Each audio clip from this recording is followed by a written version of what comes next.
Hi guys, this video is about Google Meets, and we're going to have a Google Meet already on Thursday. I say already, maybe in your other classes you guys are meeting right away. I just want to get the technology tidbits out of the way. We're going to use Google Meets a lot to do face-to-face things. So on my desktop, you can see the example of Google Classroom, and every Google Meet link is up here. So for example, in the newsletter I sent out through email, I said that I was going to have Google Meets and links in there.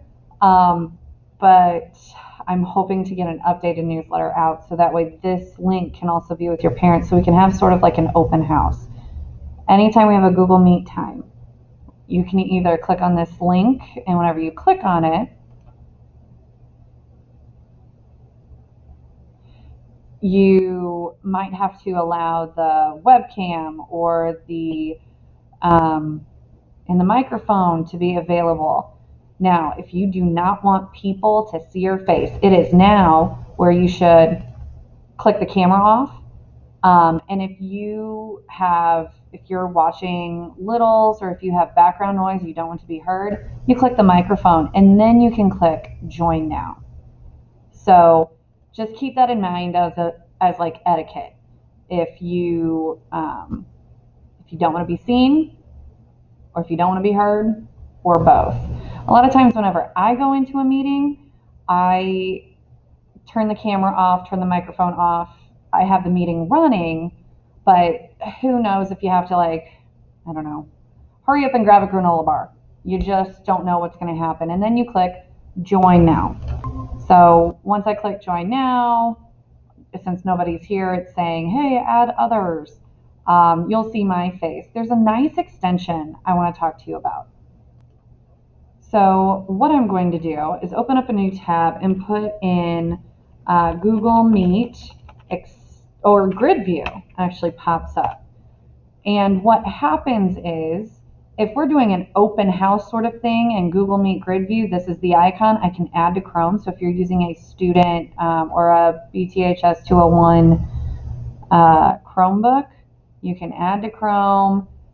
You're gonna click add extension, and then it has been added to Chrome. So you should see it. Well, I have too many extensions, I guess. But if I click on this little puzzle piece, it'll show up in, hold on, right here. And I'm gonna pin it. Anytime you pin something, it'll now be up in the bar, so you don't have to do it again.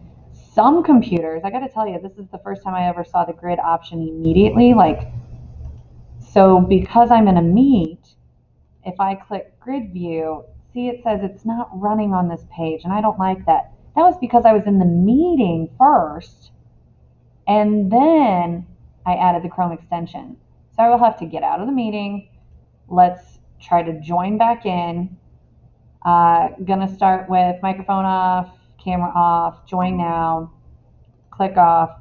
But now this icon pops up where I could show, if I click that, it's on. Then as people start popping into the open house, or as people start popping on into the classroom, you're going to be able to see not just 9 faces, but maybe like 26 of you, or however many are able to show up that day. And you could just highlight speakers. So sometimes I may just need to talk, and I'll mute everybody and whatever. So if you click highlight speaker, then you're only going to see my face. Only show participants with videos. You can play around with this. Include yourself in the grid if you want to make sure you look okay in any way. So the grid will not pop up on your Google Meet until after you've gotten the Chrome extension downloaded, and then you open up the new window. So that's just a little tidbit about Google Meet.